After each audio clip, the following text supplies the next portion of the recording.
Bismillahirrahmanirrahim. Assalamualaikum warahmatullahi wabarakatuh. Apa kabar pagi hari ini anak-anak? Alhamdulillah pada sehat semua ya. Anak-anak, sebelum pembelajaran daring yang kedua ini kita awali dengan membaca doa supaya pembelajaran pada pagi hari ini bisa berjalan lancar sesuai yang kita inginkan ya. Dan tentunya ilmunya akan bermanfaat bagi kalian semua. Berdoa silakan.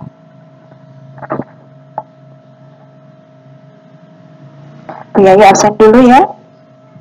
Alhamdulillah pagi hari ini kalian lebih bersemangat lagi. Ini dibuktikan dengan absennya nihil ya.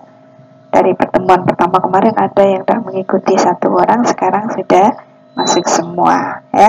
Anak-anak, sebelum kita lanjutkan kita yel-yel dulu ya supaya pembelajaran pada pagi hari ini lebih bersemangat lagi ya, lebih bergairah lagi. Ini Bu Yayu mempunyai 1 lagu ciptaan Bu Yayu sendiri, lagunya sesuai dengan situasi dan kondisi saat ini ya. Mari kita bernyanyi bersama-sama.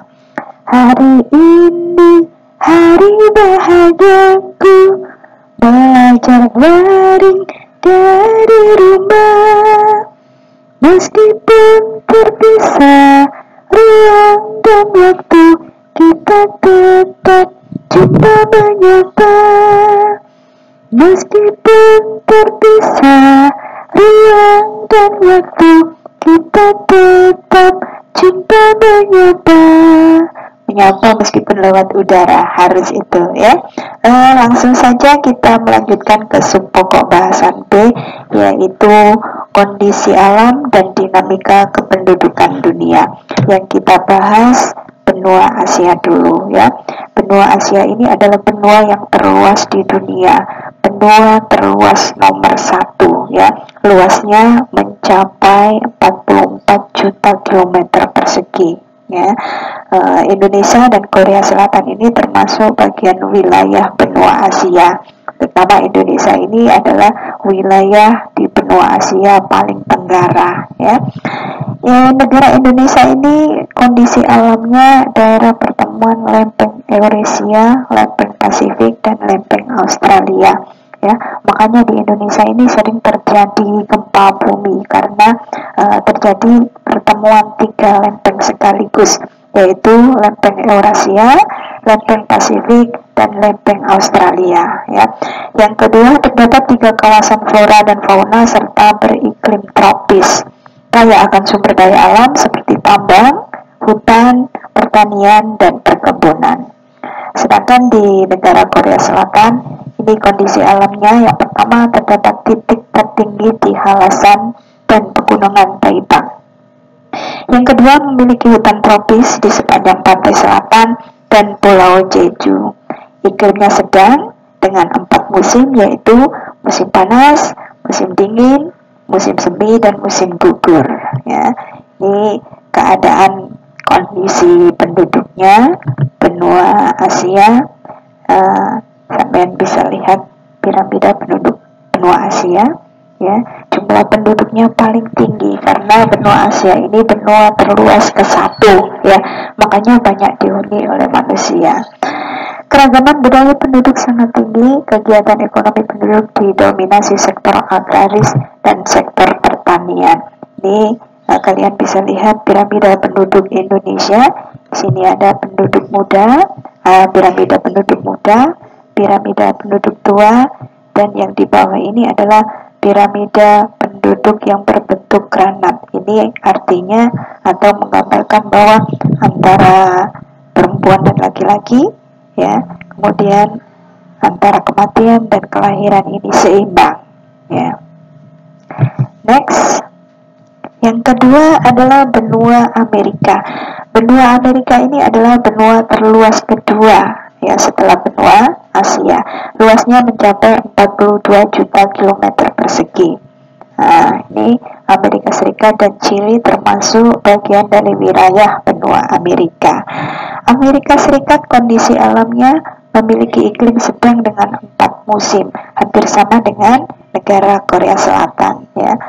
Topografi sangat beragam seperti pegunungan, gurun, dataran rendah, dan gletser atau es. Ya.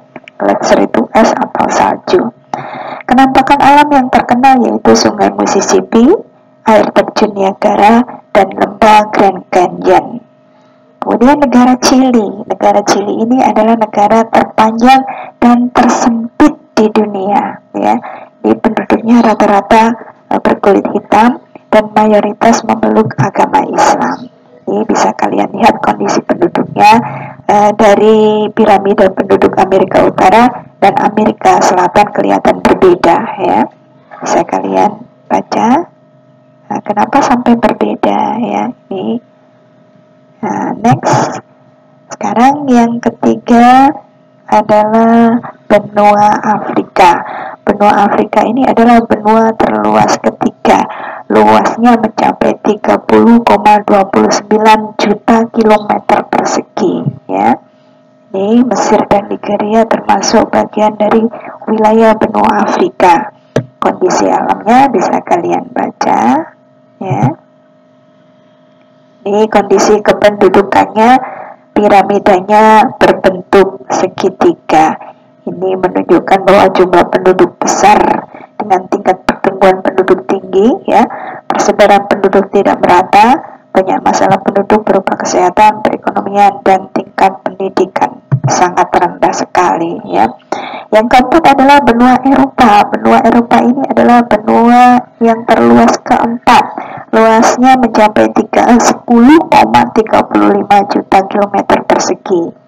Ya, Inggris dan Prancis ini termasuk wilayah bagian benua Eropa. Kondisi alamnya bisa kalian baca ya.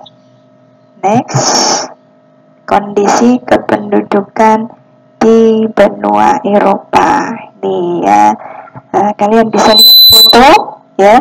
Terjadi fenomena aging population ya. Ini tingkat harapan hidup sangat tinggi sekali ya, atau angka harapan hidupnya sangat tinggi sekali. Makanya di sana ini banyak manula ya. Angka harapan hidupnya antara 90 sampai 100 tahun. Tingkat pertumbuhan penduduk rendah, tingkat kesehatan, perekonomian, dan pendidikan penduduk relatif baik, banyak negara maju ya.